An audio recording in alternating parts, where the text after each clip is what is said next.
Dear students of class 9A and 9B, welcome to my history class.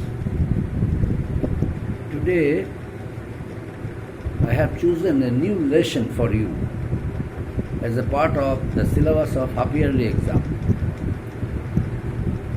What is the name of the lesson? The name of the lesson is the Mauryan Empire. The name of the lesson is Mauryan Empire. Mauryan Empire. And there are some points I have mentioned in the blackboard, in the board. As per the points, now I shall explain you one by one. First one, introduction. In my introduction, I shall introduce a name whose role in the history of Mauryan Empire would be written in golden letters. Who is he? He is Chandragupta. He is Kautilya. There is an extract from Kautilya's Arthashastra that the Arthashastra helped one young political leader to establish the first empire in the Indian subcontinent.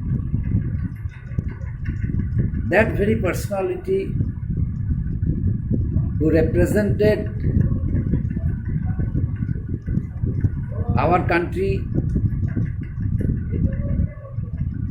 under the able guidance of that very person, Kautilya, who wrote the famous book Arthashastra.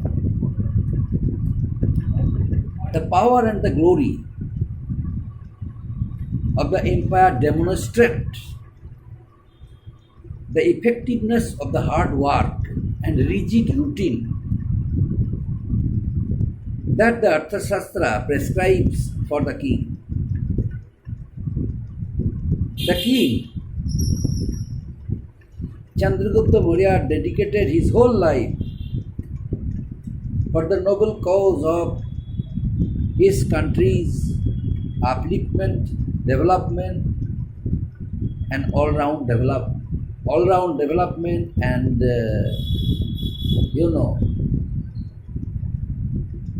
welfare of the people. It is due to the role of Chandragupta Maurya the Mauryan Empire reached to its highest extent during his period. Next point, Kautilya's Arthashastra. Kautilya, who was Kautilya? First of all, we have to learn it. Kautilya was a Brahmin diplomat. Once upon a time, he joined the court of the Nandas. Before the establishment of Mauryan dynasty in India, another dynasty ruled for many years. These dynasties were Shishunagas and Nandas. The Shishunagas and the Nandas ruled for few years before the establishment of the Mauryan dynasty. The period when the Nandas were ruling India, Kautilya joined as a diplomat at the court of the Nandas. But while working there as a diplomat, the honor and dignity, the honor and distinction, the honor and dignity, what he expected to have from the court of the Nandas, they did not pay it. On the contrary, they insulted Kautilya in front of other kings and other representatives while conducting a meeting. Kautilya felt insulted and took an oath that he would not spare the Nandas and would create a new leader under whose guidance, under whose ability and guidance of himself, a new empire would be established in India by defeating the Nandas. So what he dreamt ultimately came to be true. And next one, rise of a new leader and disintegration of the former ruler. Who were the former ruler before the Nandas and the Shishunagas, before the Mauryans? The Mauryans established the first empire in India. First empire, complete empire in India, a complete empire in Indian subcontinent. But earlier, who were the rulers? The Nandas and the Shishunagas. They could not make a complete empire in the Indian subcontinent. Simply, they were local rulers. And they remained busy in solving local problems. They remained busy in enjoying many entertainments, in enjoying with their family members. They took part in many festivals and many occasions in order to have entertainments, recreative works. They were fond of enjoying it. They were the Shishunagas and the Nandas. But ultimately, when they thought that it belonged to them, no one would be able to defeat them, it was Chanakya who motivated a young leader, Chandragupta Maurya, to defeat the Nandas and the Shishunagas. And ultimately, both the two former rulers who were ruling India or that area, the Nandas and the Shishunagas, were defeated. Next point, knowledge about the Mauryan Empire. Knowledge about the Mauryan Empire. My dear students, another point we have to keep in our mind that is very important. There were 16 Mahajanapadas. During that period, there were 16 Mahajanapadas, out of which one was very powerful, that was Magadha. And Magadha, one of the most and powerful Mahajanapada, maintained its superiority till the 4th century BCE. Under whom? Under Shishunaga and the Nandas. But around 323 BCE, the major kingdom of that time, the kingdom of Shishunaga and Nandas, was facing disintegration. And it was at that point a new leader, Chandragupta Maurya, was helped by Kautilya. Under the able guidance of Kautilya, Chandragupta Maurya was able to defeat them. Chandragupta Maurya carved out a vast empire from 321 BCE to 297 BCE. Now, there were certain knowledge, more knowledge you have to learn. We have to gain more knowledge about the sources of the Mauryan Empire. There were certain, factors through which we can learn about the Mauryans, their administration, their superiority, their skills, their talents, and their foreign policy. Each and every part of the Mauryan dynasty we can learn from different sources. The different sources. Number one, first one, Arthashastra. First source was Arthashastra. Arthashastra was a book It was written by Kautilya. In his famous book Arthashastra, Kautilya vividly described about the administration of Chandragupta Maurya. Kautilya encouraged various policies of Chandragupta Maurya, and ultimately Chandragupta Maurya also was motivated by Kautilya. It is said that Kautilya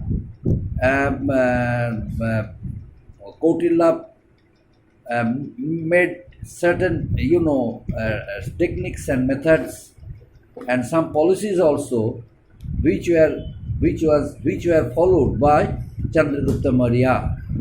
Under able guidance of Kautilya, a good administration was established by Chandragupta Maurya.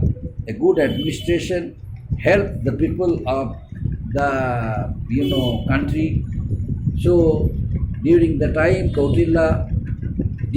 time, Kautilya illustrates the administration, society, and the economy of the country, and describe the duties and responsibilities of the ruler in his famous book Arthashastra. He also strongly opposed the irregularities and always stressed on regularities, effectiveness, efficient government. As a result, there was an efficient government established by Chandragupta Maurya.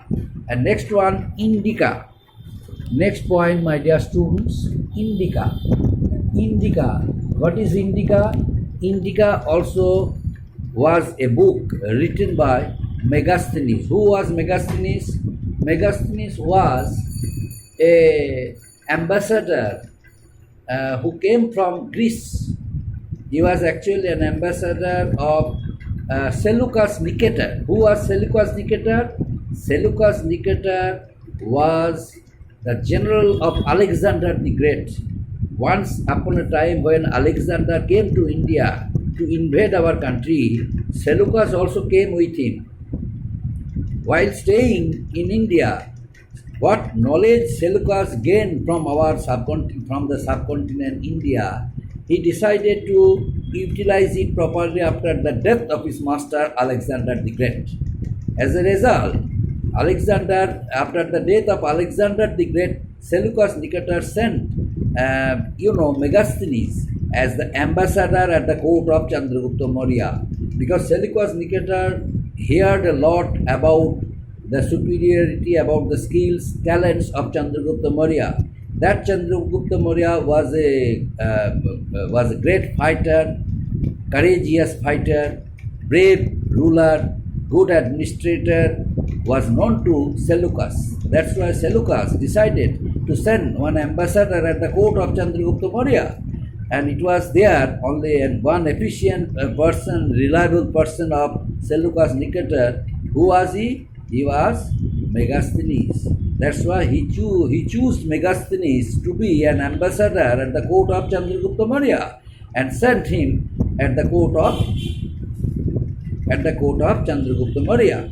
So Megasthenes, on reaching India, started collecting a number of necessary informations about the administration of Chandragupta Maurya, about his foreign policy, about his strategy, about his various expeditions, about his techniques and methods, each and every part of his administration, of his efficiency and skills. He started writing in a form of a book and named it Indica. Indica was the most important book written by Megasthenes, the Greek ambassador at the court of Chandragupta Maurya, sent by Seleucus Nicator. So this Indica gives a detailed information. It gives a detailed information about the life of the Mauryan Empire, people of the Mauryan Empire, and ultimately Chandragupta Maurya's aim also was fulfilled, because what he expected from Indica's writer Megasthenes, he fulfilled it. He wrote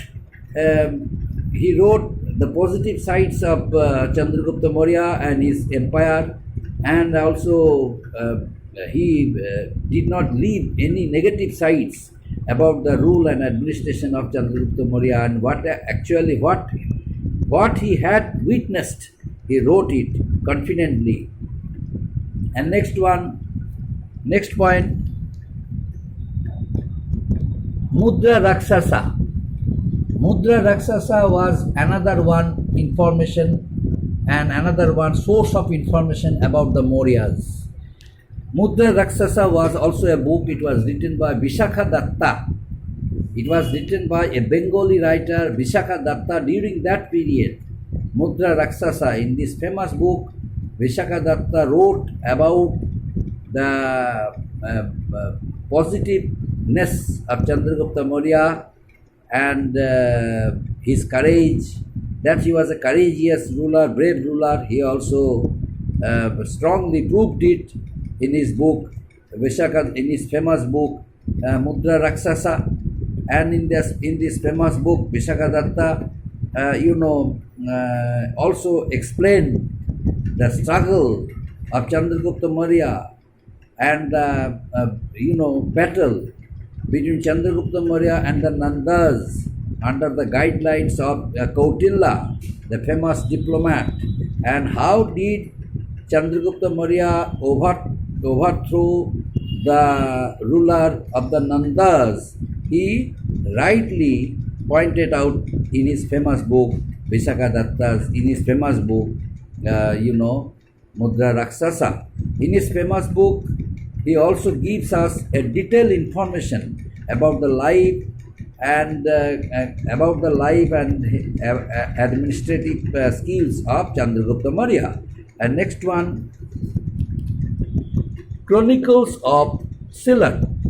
Chronicles of Ceylon. There were two chronicles of Ceylon. Who were they? They were Dipamasa and Mahavamsa. Both of them wrote various